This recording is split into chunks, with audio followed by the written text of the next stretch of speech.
Spotted si SB19 Justin at si Maki dito sa Gala Night ng Bagets the Musical. Nandito rin si Kayas, Sophie, nakatabi nila dito sa upuan nila.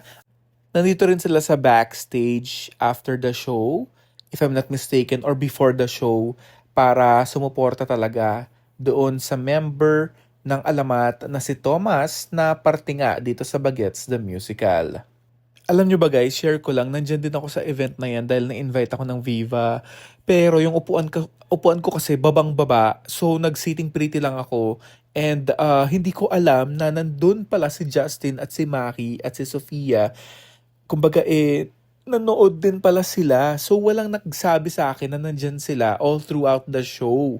Kaya talagang grabe yung regret ko talaga na hindi ko sila nakuhanan ng video man lang o pictures. Dahil itong mga nandito mismo sa content na ito ay kuha sa online mismo. At ito, Glitz PH naman, dito sa video, kuha ito ng friend ko rin na content creator na parang malapit sa kanila. At si Ace Perez naman na kasama ko rin content creator, ito naman galing sa kanyang TikTok account. Kumbaga na-videohan din niya at hindi ko talaga alam na meron pala silang video at nandun sila all throughout the show. Tinapos talaga nila kasi tumayo sila dyan.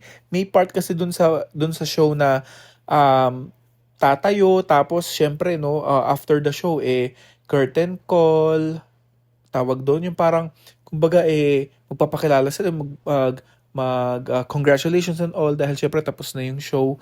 Talagang grabe yung sisi ko talaga. Sising-sisi talaga ako dahil hindi ko alam at walang nagsabi sa akin na nandun si Justin at si Maki. So, pasensya na guys kung wala akong videos na i-share sa inyo dahil ako din mismo sobrang nalungkot hanggang kauwi ko sa bus papuntang pauwi ng Pampanga. Hanggang ngayon, nire-regret ko talaga. Hanggang dito sa voice record na ito, talagang hindi ko alam na nandun pala ang isang member ng SB19 na si Justin kanina. So, pasensya na talaga guys.